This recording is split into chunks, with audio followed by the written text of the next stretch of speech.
Živijo, Borut Lesjak tukaj. Nekaj lepega bi rad podelil z vsemi vami.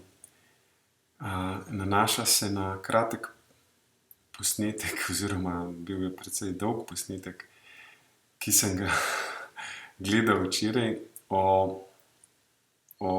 razmerjih, o odnosih, partnerskih odnosih, romantičnih odnosih pravzaprav. In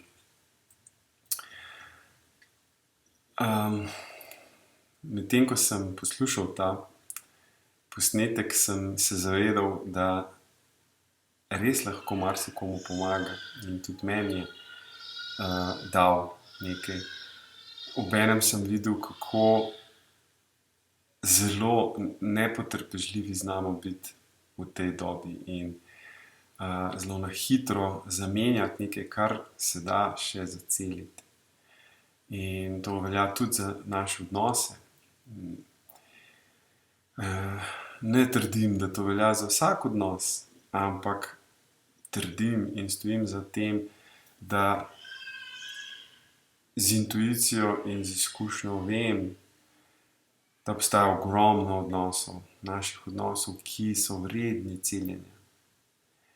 In do celjenja še ni prišlo, ker še čakamo na svoje lastne celjenje, na lastno celjenje, na to, da se naučimo zadosti svoje samoljubezni.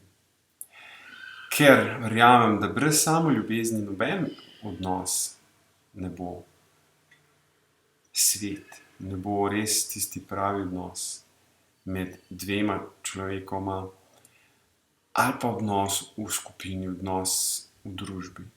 In zelo močno čutim, da je to res moja globoka želja živeti v svetu, kjer smo v takih odnosih.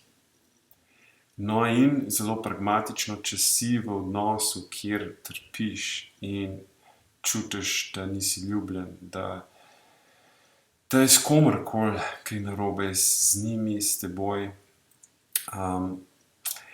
Poznam to zelo močno, zelo dobro in res ti rečem, da obstaja pot skozi vse to in da je vredno. In da je vredno, da je ta rast, ki jo doživljaš, ko se učiš samoljubezni in ko se učiš svete ljubezni v odnosu, je mogoče smo zato živi, mogoče je to je to bistvo, smisel življenja oziroma en del tega smisla. No, in ena stvar, ki meni vedno pomaga, odkar sem se je naučil na eni meditaciji Davida Eliota, je, da